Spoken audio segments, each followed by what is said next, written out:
Well, look, a lot of it depends on the matchups. If either of these teams meets Milwaukee or Philadelphia in the first round, and both of them actually could, even though the Nets could be the 8th seed and Boston may be 5th or 4th, they could both meet Milwaukee or Philadelphia in the first round. I would pick Milwaukee or Philadelphia over either of these teams.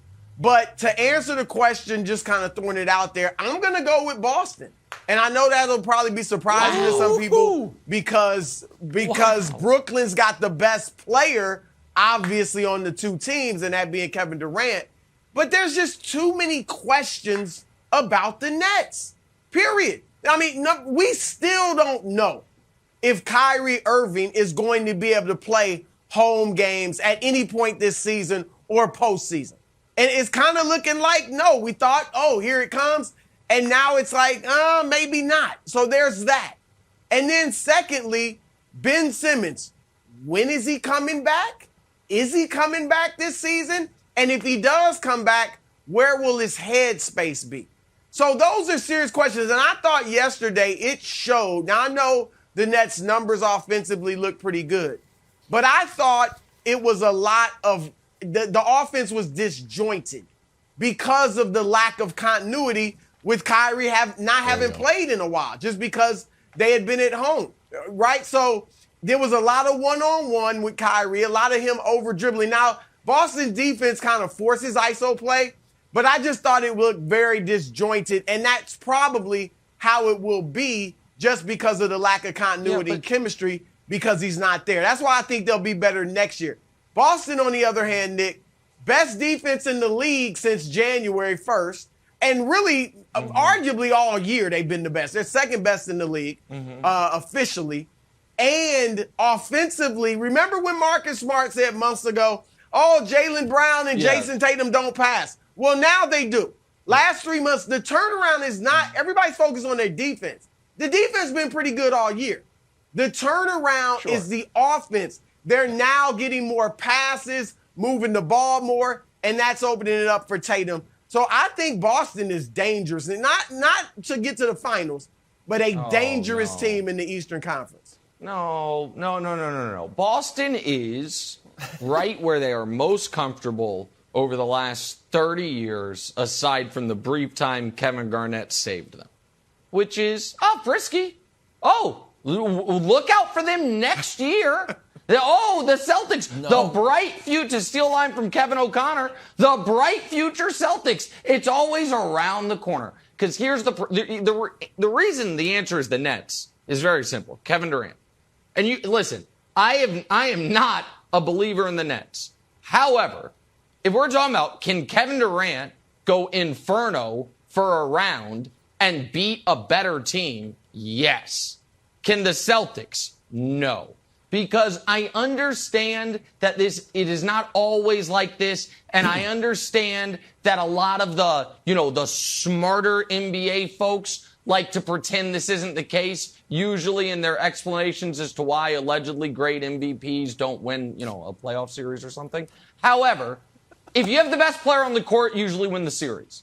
And Boston Wilds, if they play Philly, will they have the best player on the court? Nope. If they play Milwaukee, would they have the best player on the court? Nope. If they were to play Brooklyn, would they have the best player on the court? Nope. I dare you to go against Jimmy Butler. That's your guy. That is your guy, Jimmy Butler. And this year, this moment, if they play Chicago, do they have the best player on the court? Flip a coin. You want DeRozan or Tatum? I think it's we can't. Right before vacation, we're talking about DeRozan might win MVP. We can't then be like, but Jason Tatum dropped 54. We weren't really talking about that. We were. We were talking about in the conversation. And so in the conversation. The conversation matters. Mahomes was in the conversation. I like conversations. Whether you admit it or not, this show is built on conversations. As long as they're not about the Phoenix Suns, it's built on conversations. Only a conversation. So, Wilds, because of Kevin Durant, the answer is the Nets. It's very simple. It's the Nets. The Celtics, it's a nice little turnaround. And listen, next year there'll be a frisky pick. And you can go on your podcast with Simmons, and he can tell you about how good they're going to be. But nobody. Sorry. All right. You know, I'm a calendar year guy. So maybe next year is this year. 2022. Can we show the graphic there, Dusty? 2022, Broussard. Ooh, Celtics looking good. Like you said, #1 defensive rating, #1 net rating. Here's the other thing, and this speaks right to Broussard's heart. You know what Broussard loves more than a well-tied tie? He loves consistency and chemistry. Broussard, Tatum and Brown this year, 47 games together.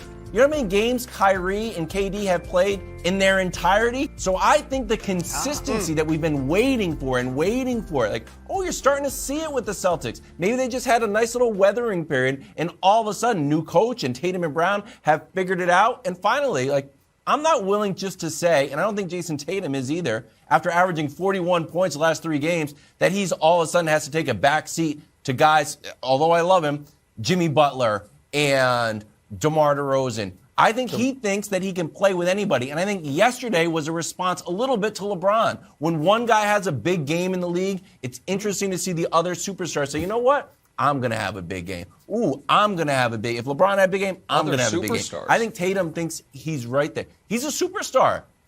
He scored 54 points on national television. We can't call him a superstar? Sorry, Broussard. Go ahead. We will get to that, Wiles. We will get to that. But Nick, look, that was a nice, cute take. Oh, the best player always wins. Nah. LeBron has lost 6 times in the finals as the best player. Maybe the one time when he lost to Tim Duncan, he wasn't the best player. In the first, as in 07, maybe. But outside of that, he's lost. Kevin Durant, how many times did he lose in the playoffs as the best player if he didn't have Russell Westbrook? I don't think they got past the second round when Westbrook was hurt, with KD in Oklahoma City. We know he gave up a 3-1 lead to Golden State as the best player in the Western Conference Finals. So that's cute for the unlearned, but you can't. No, but that's not true. That stuff, so hold on, that's just not true. The year they lost to Golden State, everyone was saying Steph was the best player in the world. No, hold on. Everyone was saying Steph was the best player in the world. He was the unanimous MVP. I just know he was the unanimous MVP. So maybe even set LeBron outside of it. No one was arguing Durant was better than Steph that year. But you agree with my general point, Brew. Of course, there are times where if one team has the best player and the next team has the second, third, and fourth best players, then the team with the best player is going to lose. The problem for Boston is that is flatly not the case. 2 and 3? That against they don't have 2 and 3? So I think they have 2 and 3. I'm very surprised to hear you put Jaylen Brown ahead of Kyrie Irving. Well, because I don't know where Kyrie's going to be. That's my problem. Okay, I don't know where Kyrie's going to be. Is he going to be playing? Is he going to be watching? But even if that's the case, then Brooklyn would have 1, Boston would have 2 and 3, and Brooklyn would have 4 and 5, and Kyrie and Ben Simmons. Like, it's not like Boston has this amazing roster. What Boston has is 2 very good players. Not great players, very good players. And like you said, we can talk about Tatum later. Your guys' superstars thing, it's like the worst nightclub in the city. Everybody in. You're walking by the street. You guys are on my superstar club has a velvet rope and big bouncers. First of you guys all, are handing out flyers. I can't go to Nick's saying club. 2-for-1 drinks. I can't go to Nick's Please club. come in. The Nothing DJ's wrong with amazing. a block party, It's Nick. terrible. Thanks for watching. Subscribe here to get the latest from the show. Also, be sure to check out more of the best clips from First Things First, or go watch a few segments from our other shows on FS1.